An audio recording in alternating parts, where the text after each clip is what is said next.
scheduled me for this months and months ago. Months and months ago, and she does a great job. I don't know what she wants me to cover, I don't know who's going to be here, for it, and then top it all off. I emailed her this morning and said, I'm not quite done with this yet, and I've got to get this afternoon. I'm going to email to you last night. So I sent it at 7 o'clock. So she had to come this morning to get her hand over ready to do it, but I appreciate it, Gary. She does a good job, so you guys are very fortunate. I hope in a lot of my discussions, really the last probably 6 months, just kind of taking kind of a big picture look.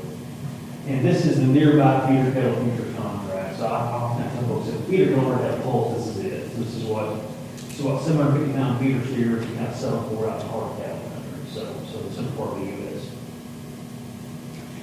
And the point that I always try to make is you can see, I don't think the laser picks up there, right? But you can see kind of a peak there in 2014 that really carried through the first half of 2015. But the message that I guess I usually try to make is that if you took out those few years, if you took out those, that roughly 12-month period, we could very well be talking about, a calf market right now for 500 pound steers around $1.70. That's pretty darn impressive. But because of what we've been in the last 18 months, it didn't quite look that way. So that's kind of the first message. So we'll take maybe 30, 45 minutes here to just talk about the overall market. Is everybody here beef folks? Did I have a hog person here? I don't know if I did or not. I'll skip through a couple of hog things that I put in just in case. But we'll talk big picture market. I'll give you kind of my impression of why I think things changed so quickly from summer of last year to really the bottom of this market, I think, I can say was mid-December of 2015. Talk a bit about kind of cattle cycle perspective where I think cattle in the long term. And I'll give you my forecast for 2016. And my forecasts are always worth what you pay for. So I'll always tell you that. But I'm going to give it to you just the same. But I think to understand where we are, and certainly where we were in 2014-15, you really have to start by understanding that time period of 2011-2013. So 2012 is the year we talk about here in Kentucky, of course. Horrible weather year, short pasture. On a percentage basis, our corn and bean yields were down as much as any other state, I think, in the country. We were extremely hard by that drought. But the southern plains, and think certainly Texas, think Oklahoma, and even the southern, half of Kansas, was also hit, and they were hit very hard. But they had 3 straight years of really bad drought.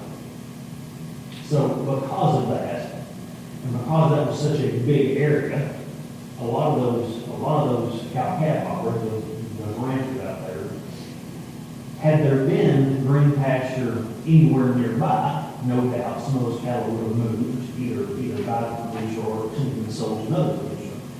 Because it was such a big area that was hit, transportation costs alone made that pretty prohibitive.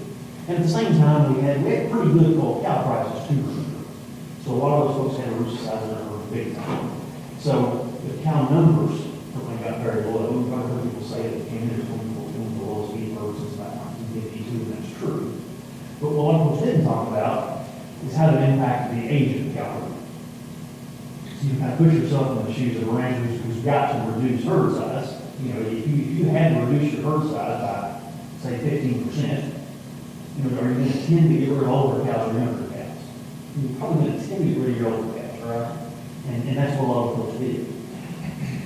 So at the same time that we had this drought in the southern plains, we had a big reduction in beef cow slaughter. And that dotted line there is 2014. Notice how far below that red line, the 5-year average, is. And this was really the initial driver of beef cow numbers. So the increase that we saw in 2015 in beef cow numbers was really not driven by heifer development, right? We had not had time at that point for those heifers to have been developed for a calf. What we saw, though, because of the younger cow herd, and because 2014 brought good prices and the weather, the first thing we saw was we didn't kill those hard. So we kept cows around longer. And that was the biggest reason why numbers jumped last year. So we came into 2015 with about 2.5 more cows in production And at the same time, those heifers we were developing in 2014, then they entered the cattle dispatch. And we'll talk in just a second about what our 2016 numbers look like. By the way, I'm super informal anyway, but, you know, especially given kind of the size of the group, you know, stop and talk with me anytime. We'll discuss things or can answer. I will try to answer questions or whatever, so please feel free to stop me. So the fact that the cow herd was bigger was a small piece of the puzzle. We did move about 2% more calves through auction yards last fall. That to me was probably the least significant factor in what happened to calf prices last fall. The first thing I want to look at is exports, and there are several reasons for that.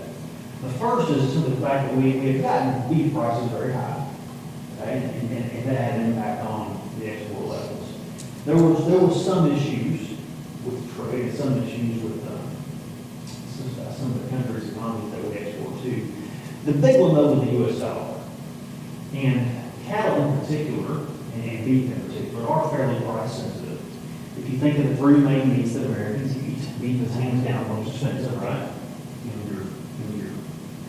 Your cheapest beef products oftentimes sell comparable to some of your more expensive other meat products.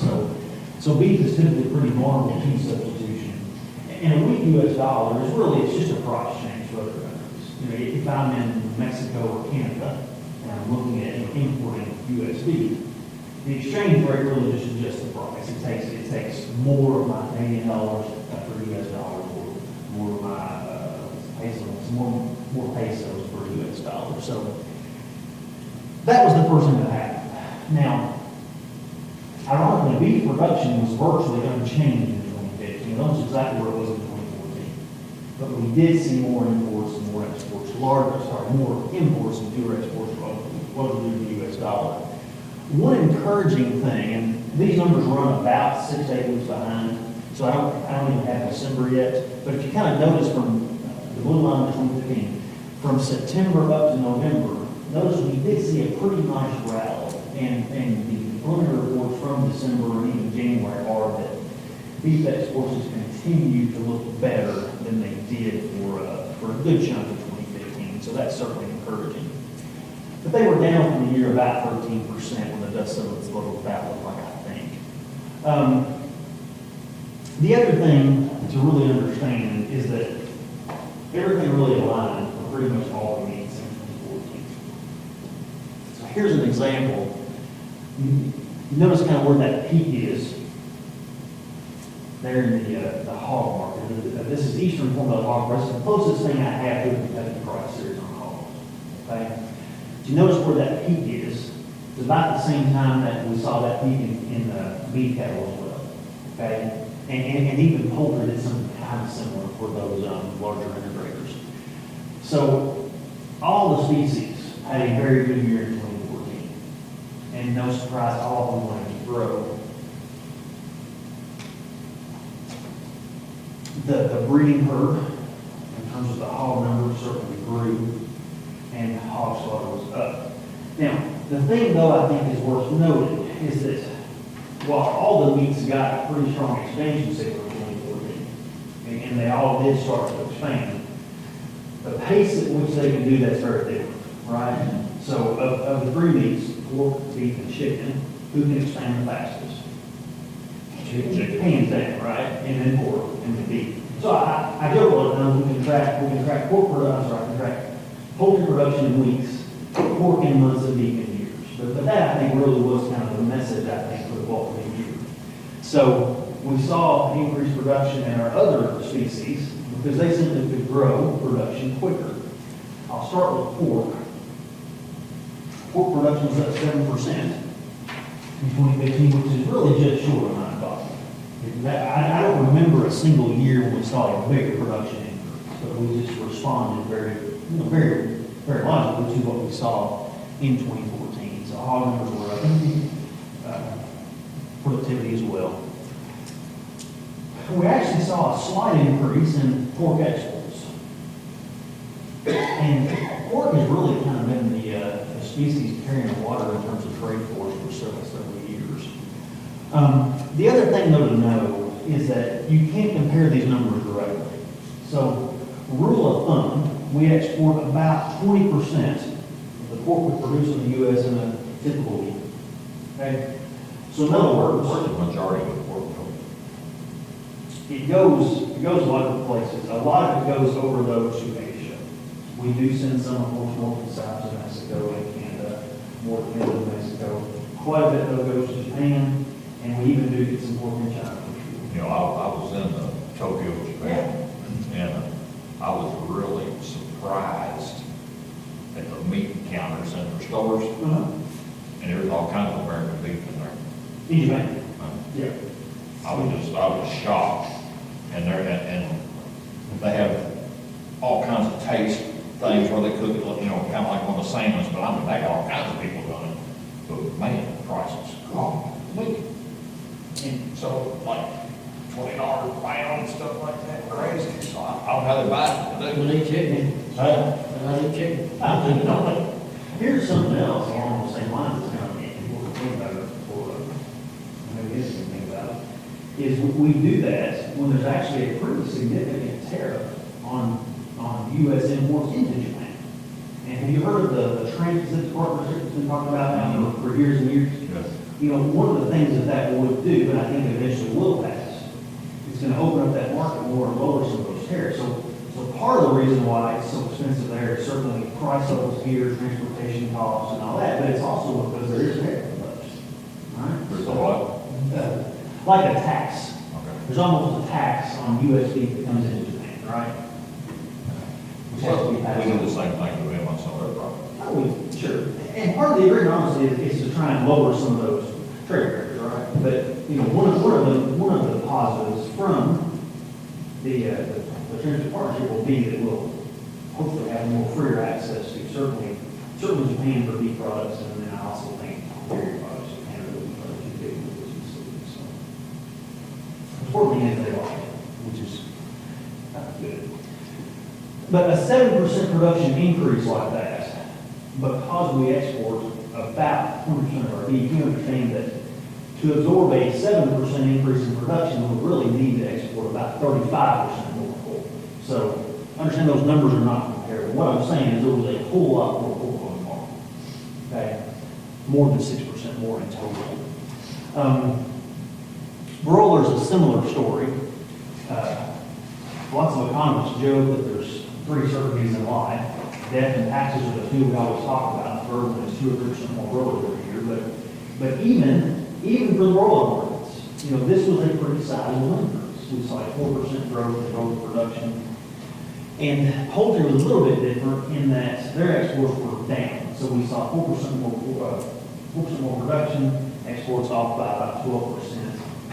The same. Put that down because of the avian flu, I think that I was was- scared to death. Absolutely. So that's kind of, I don't think kind of factor Sure, in about it. sure. So it was the same sort of things with beef. It was the dollar and it was the economy, but also it was amplified by the fact that we had Avian flu. the AI scares, yeah. So that should sort itself out over time, right? So that may be a temporary piece of that growth. Yeah. Anything else? This is good to talk about, so. Talk anytime. Where's the main broiler exports go to? I'm sorry, I'm not looking where those end up going. And Russia used to take a whole bunch and they quit. Quite a bit typically have gone to Soviet Union, Russia. Russia has always been difficult to predict some things they do.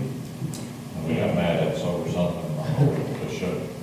Imports off. They did that. They also put a ban on EU products over the last 12 months. The what? Ban on European Union products. That, and what it really does, it just shifts things around. And part of the reason why, it's probably more a dairy issue than the other, but when they did that, those products that were produced in Europe that were going, you know, different places, you know, they weren't going to Russia. That's a pretty good sized market, a lot of people there. So it put them on the international market, created more companies for us. So dairy exports last year were down about the same amount, 12 or 13%, something like that.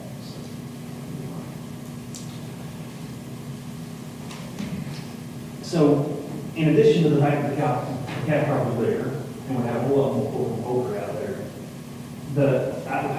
The straw that I think really broke the camel's back, and the reason why we saw so much change from, say, what I'm going to call early fall, so think September, October to December. We'll look at a minute's actual numbers from calf values last year, but it was just kind of the way that feed yards, behaved in the environment they were in. So we know how much calf values went down, and a lot of us know the hit that margin high operators took, so like summer stock operators. But feed yards, by the time we got to the fall, we're losing about $500 a head on a lot of those cattle they placed and did not protect pricing, right? So that's the ones they didn't protect. Okay? I think you're not sleeping at night. But when you're in that kind of environment, and looking at those kind of losses, it does affect the things that you do. Case in point, I always tell folks is we're all biased by what we encounter, right? And I don't get a lot of calls from people saying, hey, Kenny, I always think you're going really good this year. My point though is, you understand what I'm saying, right? I tend to hear about problems and questions, right? But several different folks who had, bought heifers in the spring of the year with the intention of stocking those heifers and selling those feeders in the fall. When that market dropped from summer to fall, their original intent was to sell them as, say, 800-pound feeders in, let's say, October, November. What did a lot of them start thinking about doing? Mom cow. Sure. They said, I think I might breed these and try to sell them as bred heifers or put them in a cow or whatever, right? And it's just human mentality, right? We want to avoid that loss by doing something else. Now, the smart little economist in me kind of says, well, you're not really avoiding that loss. What are you doing? Well, you're rolling into a program, right? You are, because I can go out and buy heifers, at the same exact time, the same exact weight for less than I've got in those, right? So I'm kind of just rolling that loss into the program. But that mentality is also, I think, what a lot of feeder operators did. So they were losing money. At the same time, the feeder cattle market was dropping week by week. Okay, meaning the feeders that I bought next week will be cheaper than the ones I bought this week. Yeah. At the same time, corn was cheaper, right? Mm-hmm. So from there, in my perspective, what made the most sense? Well, it was feed a little bit longer, delay placing a little while, and as they did that, what happened to weights? Well, carcass weights went from, 890 to 1,100 pounds, didn't they? Well above that even. So 12, 1,300 pound carcasses.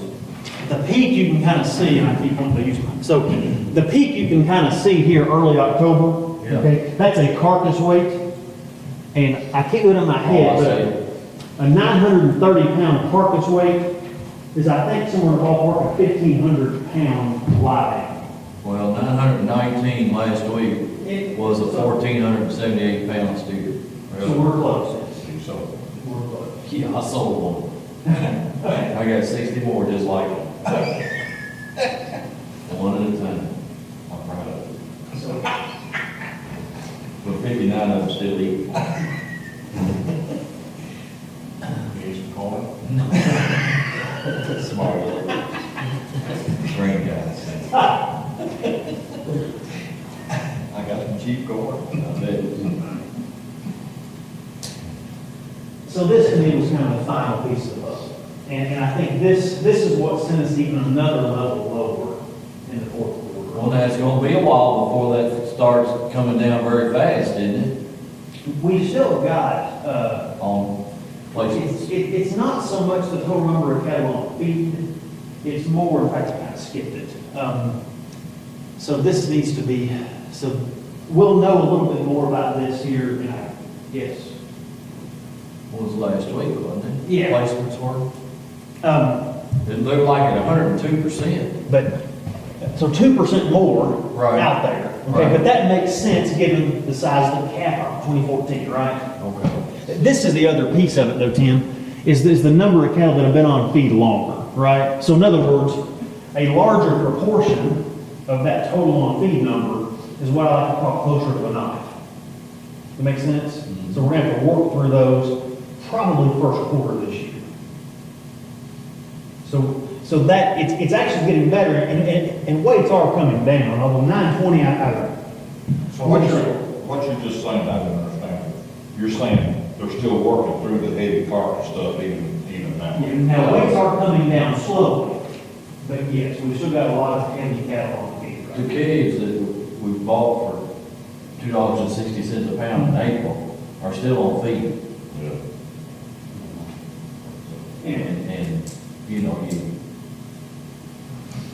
just keep feeding rather than take a $500 a head loss. Because you can't even lay them in right now, given what the live cattle board is at. And that doesn't look a whole lot better. So, we talked through weights where we're at, so, I should pick this back up in a minute.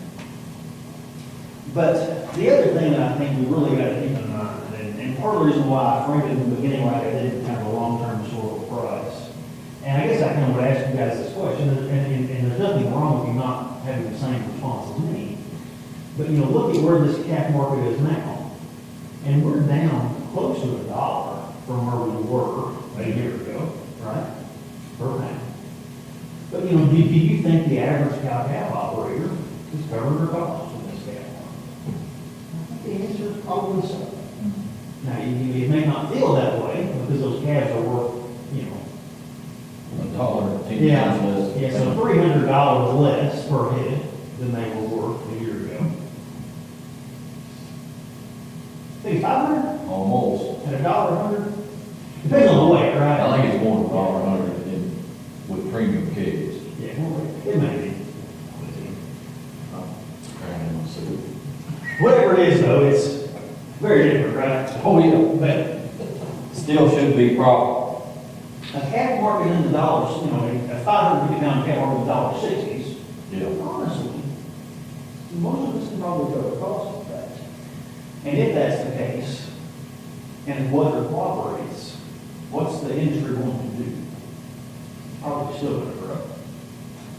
Now, another way to look at it, As long as corn stays down below corn's a piece of the puzzle, right? $4, I think it is. Corn's a piece of the puzzle. Don't worry, it won't stay on $4 But- unless there's some weather disaster.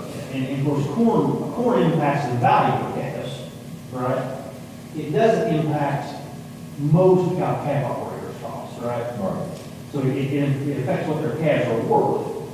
It's not a direct cost for most cow-calf operators. You know? Right. And there's exceptions, certainly. Some folks, I do feed quite a bit of cows, but that's probably the exception more so than the norm. Now, I don't have these state-by-state numbers updated yet from Friday's report, and I apologize. But I know what it looked like. And one of the points that I made, and I talked about that 3-year period from 2011 to 2013. So from January 1, 2011 to January 1, 2014, that 3 years, Texas went from being a little over a 5 million beef cow herd to being a little less than a 4 million beef cow herd. Okay? Now, if you look at what Texas did during 2014, they added 270,000 cows. That's what that 270 is up there. 270,000 cow increase in Texas. They saw a little bit more of an increase this past year. But the thing to understand about Texas, and I just use them because of the biggest cow-calf shipping country, and they really do tell us a lot about California as a whole. Even though they added over 250,000 cows, they were still 700,000 cows smaller than they were in 2011. And we know what we've seen in Kentucky in terms of conversion of pasture ground and hay ground to row crop over the last several years, right? That's going to constrain our growth here somewhat in terms of cattle numbers, right? No doubt. Okay. Do you think they had that same force in the Southern Plains? Not near the extent, right? So my point is, my guess is Texas cow herd, if weather cooperates, is going to grow back pretty close to where it was in 2011. Because I don't think that kind of ground has the same potential that some of our ground does. So this is just another reason to think that this cow herd is still going to grow. And I just simply say this to say that if we start thinking over the next, 5 years, I think we have to start thinking about the fact that this calf market, although it's down quite a bit from where it was in 2014, if it continues to grow, and there's very little reason to think that it won't if I'm right about profitability, you know, the cat market's probably gonna continue to get softer over the next 3 to 5 years.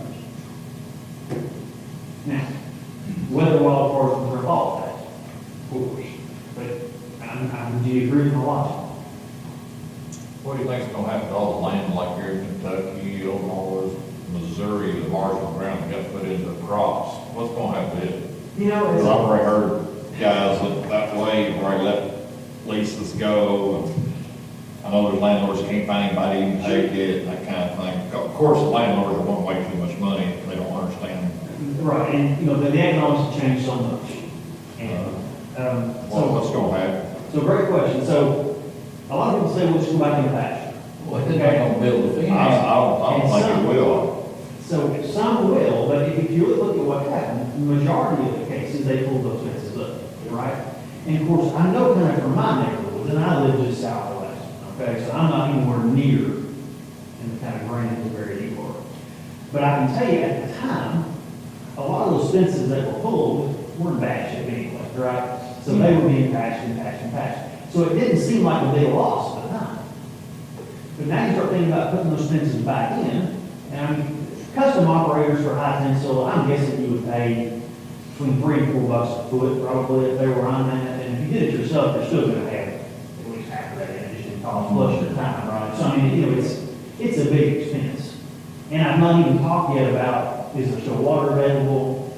You know, I've got to reestablish forage. And depending on how I do that. That's not cheap. It's not cheap. That's expensive. And the other thing, though, it's not just the cost. I mean, depending on how I do it, I mean, do I have to let it sit idle for a year while, right? I mean, there's different ways I can do it. I could, I suppose, grow grains or something this year and then try to establish in the fall. But I'm not going to have, a fully operational stand right the next spring. So, there's some lost revenue there in terms of potential, as well as sit idle for a while. So some go back in the pasture, and I think the biggest thing is going to be fence. I think some's going to sit idle for a while, just simply because I'm almost careful how I word this. Because there's going to be some ground that folks just simply can't come to terms on, right? And if that's the case, you may see some sit idle. One thing that I think we might see some of, and I expect it to be more in my part of the state than down here. But I also think that some of the been under the radar screen, some of these higher value type A's. If you go back about 20 years, Kentucky had about 500,000 acres of alfalfa mixed hay. So think horse and dairy type hay. Alfalfa, orchard grass, timothy, that kind of stuff. And those actually are pretty profitable if you've got equipment to do it. And, if this ground was, marginal for row crop, and fence is an issue for pasture, I think that, one conversion might be something like that we're in Haymar, which actually stayed pretty strong. Given the influence of Kentucky's horse industry, especially, and the potential to move hay outside of Kentucky, I think that's also a possibility for some of this ground. Other thoughts? That was a long answer question, I'm sorry. How expensive is it to do alfalfa and orchard? Almost. How much is it? When you say how much is it, we can see, Yeah, how much does it cost to do it? I'm guessing $4 or $5 a pound seed, 20 pounds an acre, probably. I'm guessing 300 to 450 an acre. Oh, you mean total cost? Do you think that's too high? Oh, no, you're not. But I mean, Cost on, your seed cost is unbelievable, and then you've got to make sure the fertility is above and beyond and the line, and then, it takes time to plant, man, it's not expensive. Multi-ground coffee. yeah, you couldn't do marginal ground either, you need to do prime ground. But understand too, so the seed's expensive, but that's, you spread that seed cost over. It's about 5 years. acre corn cost. Almost. I think that'd be real comparable. No nitrogen, I think I run my budget, not that it's hard to do, but I run 300 units of potash in my budgets, and I want to say 120 units of potash, units, but I'm close. You know, About time. You're not far off, because I know we reseeded some last year, we got. yeah, I mean, the seed cost is what's so Yeah. crazy. Well, Jerry Flores, my neighbor, he raised alfalfa Yeah. just for horses. Yeah. And, he bought a pallet load, I guess, I think it was Beck's Roundup Ready alfalfa, $300 a bag. And he got it wholesale, Yeah. Yeah, he would have. 20 to 70 pounds. 25. And Jeff, the link that I sent you Monday, the beef enterprise budget is on that webpage as well, yes.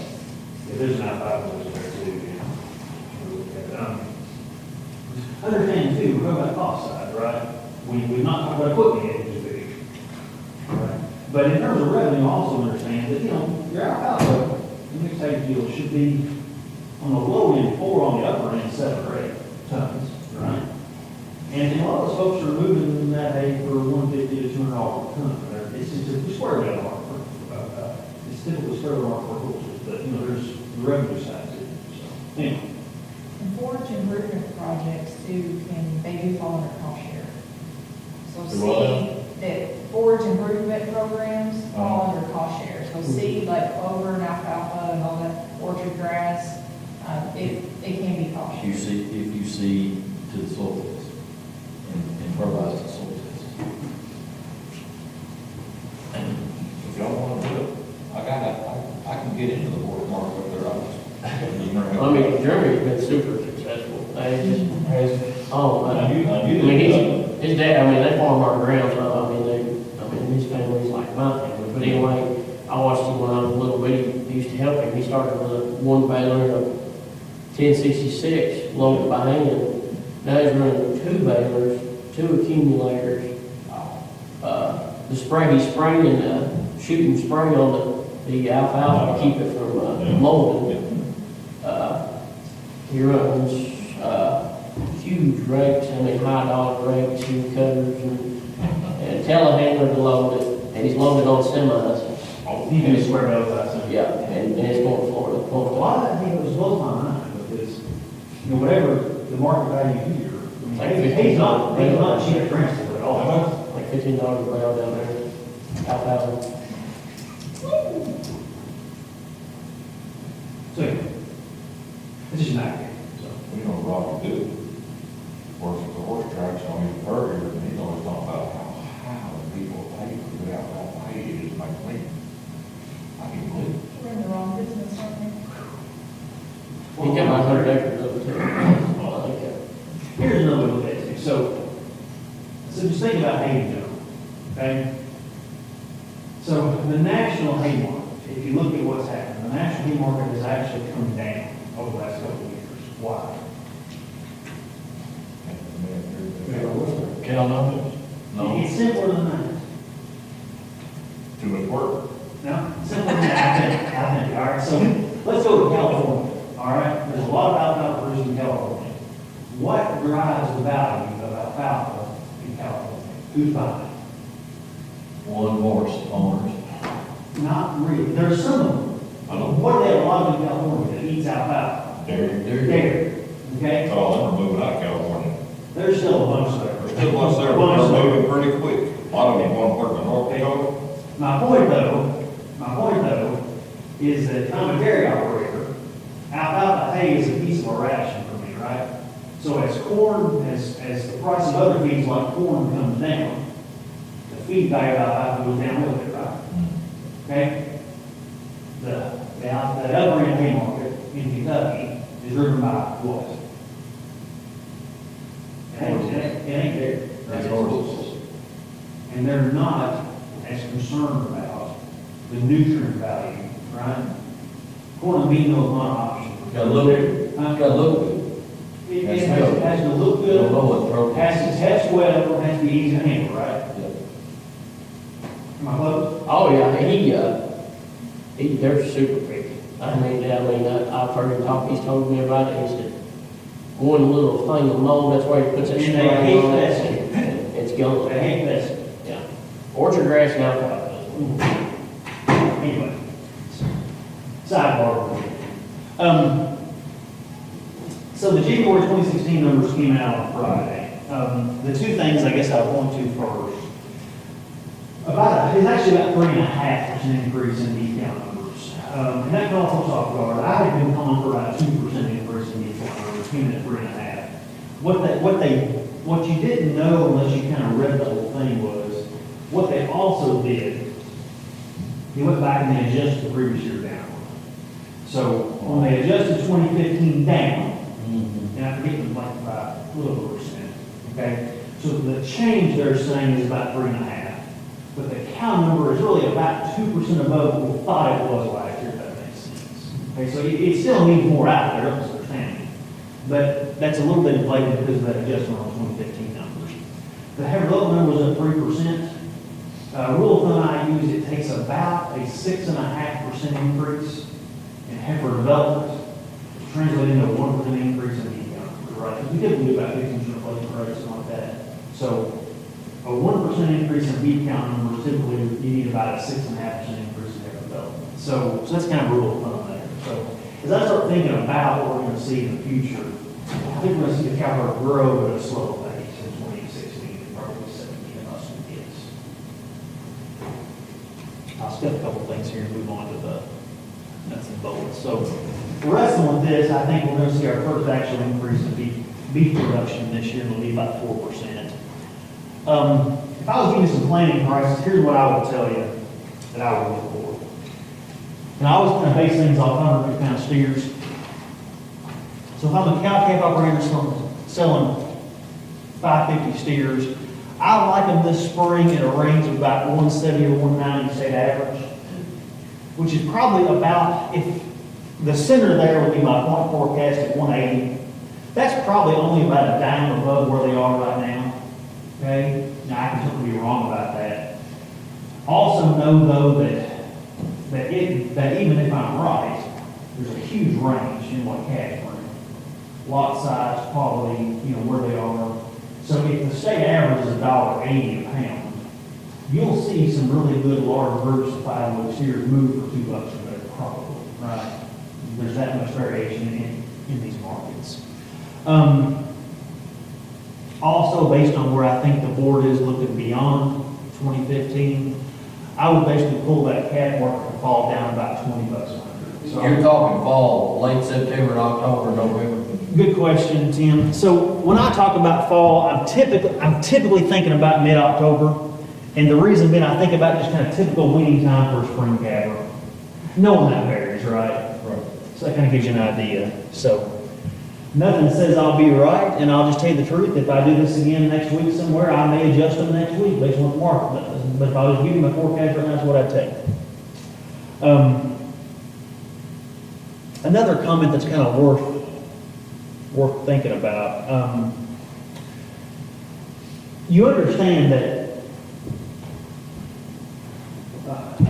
Let me just ask you. So why does our calf market peak in the spring in the first place? Yeah, grass period. Okay. What really dictates the difference in the spring calf market and the fall calf market is really feed costs. And that may seem odd for me to say that, but just think about fall of the year. Think November. Okay. So we don't have grass. 5-weight calves that are sold in November, where are they going to go? Who's going to buy them? So you go out west, or maybe you've got some, or you might have some backgrounders that buy calves in the fall and take them through winter on feed. We do some of that, right? But the point is, feed value is going to drive that, right? Feed value drives their value in the fall. In the spring of the year, those feed yards out west, they can still place 5 weights on feed if they wanted to, right? Why don't they place them? Because they get outbid in the spring. And who outbids them in the spring? The stock operators, right? Okay? And why can stock operators pay more for calves than feed yards? Because they're feeding grass. And it's cheaper to feed, right? Yeah. Their cost of gain is lower. Right. So my point is, the cheaper feed is, the less that seasonal variation is going to be, right? Does that make sense?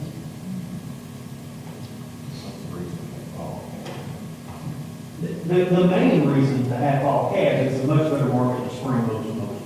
Plus the snowstorm and mud. Now, the downside is you're hearing a lot of it come winter, so you're But probably. it's a better breed back, higher breed back conception rate, it's better, carrying's easier, but the marketing is definitely And why is conception higher on the stock average?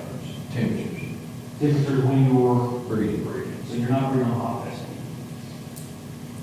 Fescue and June weather, bull breeding for 28 days.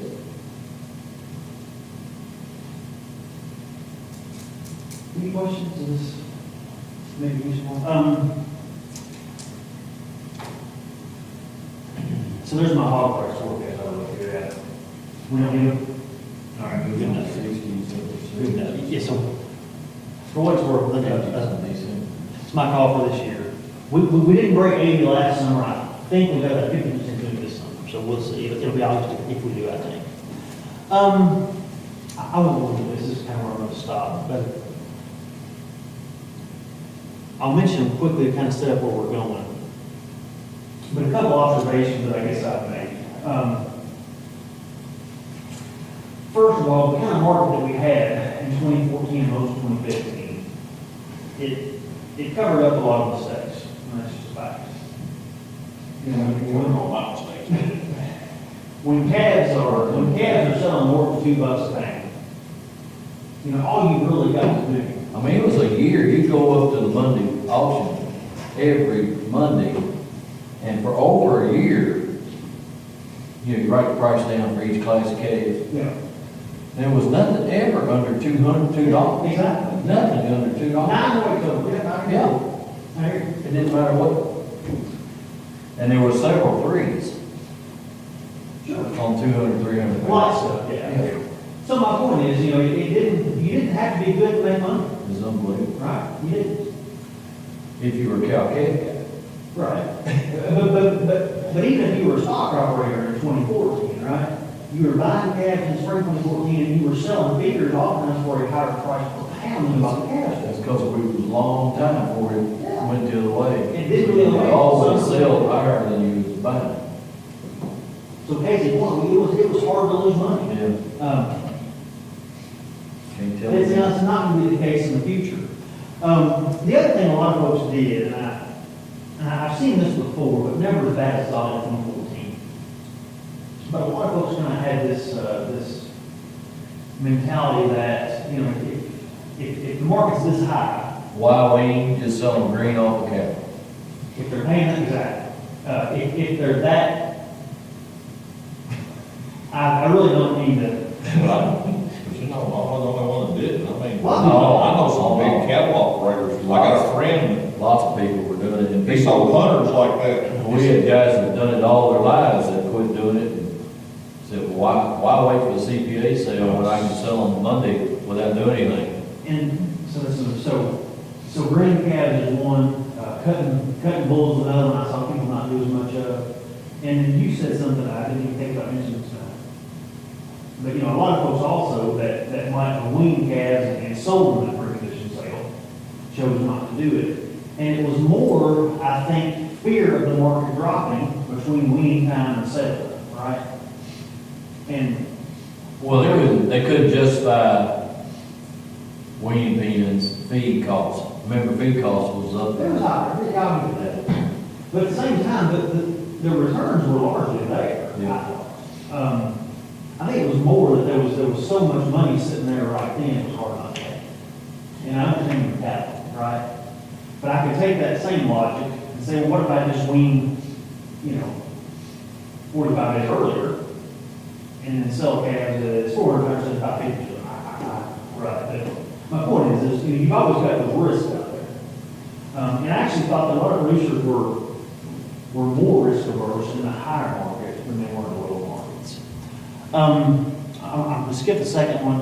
Where we're really going to go now, and I'm watching your time, we're in great shape, by the way, so talk, ask questions as long as you want to, in fine shape. Is about kind of what these markets did and how they changed so quickly.